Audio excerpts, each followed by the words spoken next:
کسی اچھے علاج کی اگر ضرورت پڑتی ہے، کسی ڈسٹرکٹ ہیڈ کوارٹر اسپتال یا کسی بڑے اسپتال میں دور دراز جو واقع ہیں وہاں پہ سہولت نہ ہو تو مریض کو ریفر کیا جاتا ہے پشاور، اور یہ سہولت اب پارا چنار اور کرم کے لوگوں کو حاصل نہیں ہے۔ 12 اکتوبر کو ایک واقعہ ہوا تھا، ایک کانوائے پر حملہ کیا گیا تھا مسافر گاڑیوں پر، اس میں 1 درجن سے زیادہ لوگ جو ہے یہ شہید ہو گئے تھے، اور اس سے پہلے بھی متحارب فریقین کے مابین جو ہے فائرنگ کے تبادلے ہوتے، کئی ہفتوں تک یہ مورچہ زن رہے، ایک دوسرے پر بھاری ہتھیاروں سے حملہ آور ہوتے رہے، حملے کرتے رہے، کوئی 43-44 لوگ اس میں جان سے گئے ہیں، اور یہ متحارب جو فریق ہیں ان کا تنازع اصل میں زمین کا ہے، 100 کنال کوئی زمین کا ٹکڑا ہے، اس پر یہ تنازع ہے، اور اس کی وجہ سے پورا کوہاٹ ڈویژن کی جو انتظامی مشینری ہے یہ بے بس نظر آتی ہے۔ کوشش کی گئی ہے جرگے کے ذریعے اس معاملے کا حل نکالنے کی، اس میں مقامی علماء کرام جو ممبران اسمبلی ہیں، جو قبائلی ماہرین ہیں، وہ بھی اپنا حصہ ڈال رہے ہیں، لیکن بہتری کی کوئی صورت اور تصفیہ کی کوئی صورت جو ہے وہ نظر نہیں آ رہی۔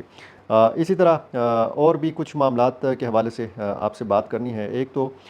لوئر کرم چارخیل کے قریب ایف سی بم ڈسپوزل اہلکاروں پر ایک حملہ کیا گیا، اس میں 2 اہلکار جو ہیں یہ زخمی ہوئے ہیں۔ اسی طرح جنوبی وزیرستان سروکی تحصیل شکئی کے علاقے سے 3 افراد کی لاشیں برآمد ہوئی ہیں، اور ان کی شناخت جو ہے یہ حافظ الرحمان، فیضان اللہ اور انعام اللہ کے نام سے ہوئی ہے۔ لواحقین تک یہ لاشیں ان کو پہنچا دی گئی ہیں، ان کو حوالے کر دی گئی ہیں۔ اسی طرح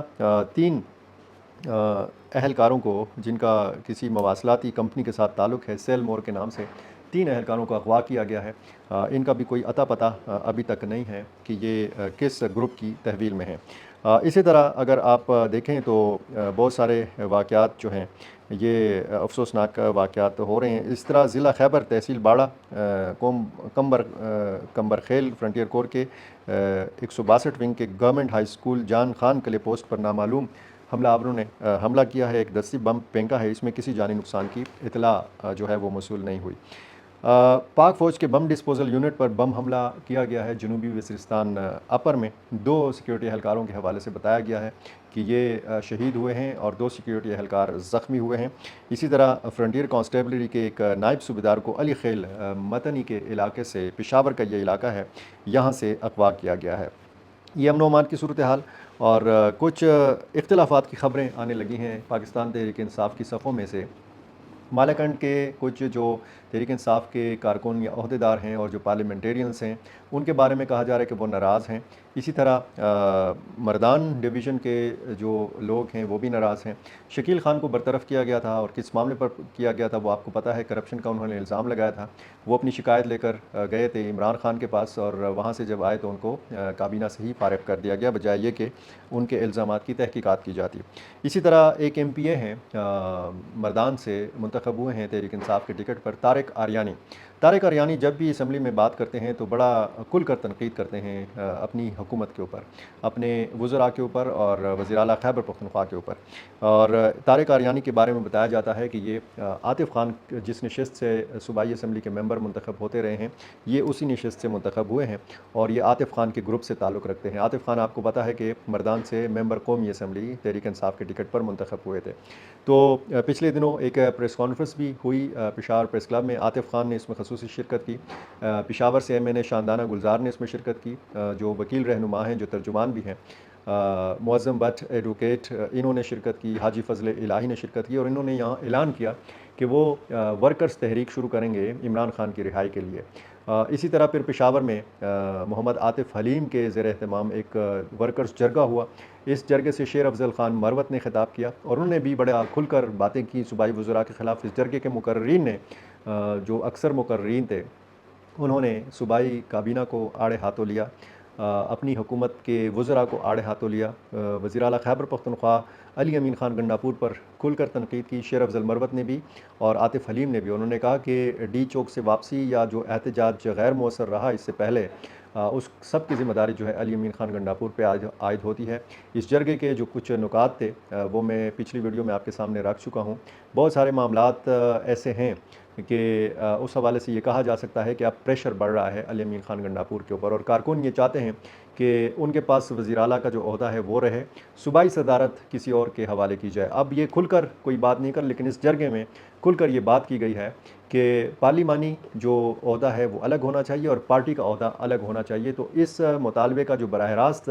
ایک ہدف ہے وہ علی امین خان گنڈا پور ہیں۔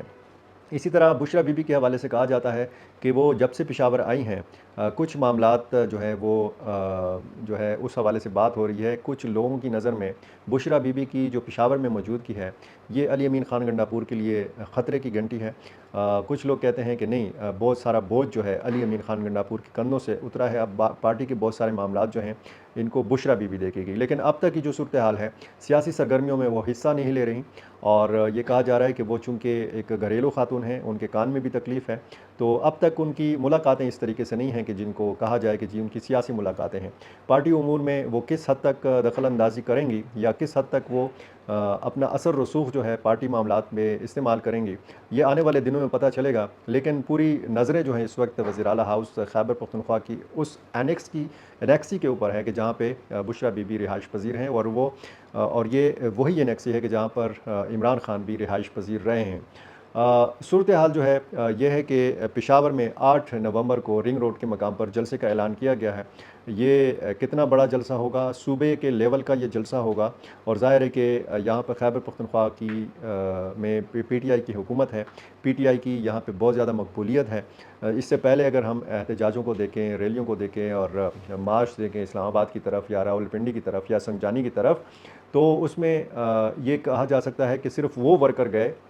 کہ جو جان پر کھیلنے کے لیے تیار ہیں۔ عمران خان کی رہائی وہ ہر قیمت پر چاہتے ہیں۔ لیکن یہ جو پشاور کا 8 نومبر کا جلسہ ہے، یہ دیکھا جائے گا کہ یہ کتنا بڑا جلسہ ہوگا۔ کوشش ان کی یہ ہوگی کہ ایک بہت بڑا مجمع جو ہے وہ اکٹھا کیا جا سکے اور ایک طاقت کا بھرپور مظاہرہ کیا جا سکے۔ اس جلسے کے حوالے سے بھی کہا جا رہا ہے کہ یہ امکان ہے کہ بشرا بی بی باقاعدہ اس جلسے میں شرکت کریں، خطاب کریں اور باقاعدہ طور پر وہ سیاسی میدان میں کھل کر سامنے آئیں۔ اس سے پہلے ہم نے دیکھا کہ کلثوم نواز نکلی تھی جب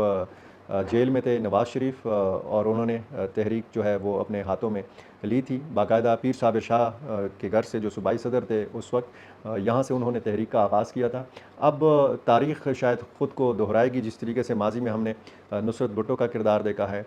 ہم نے بے نظیر بھٹو کا کردار دیکھا ہے، ہم نے بیگم نسیم ولی خان کا کردار دیکھا ہے۔ جو خواتین کا کردار ہے پاکستانی سیاست میں، اس میں ایک نیا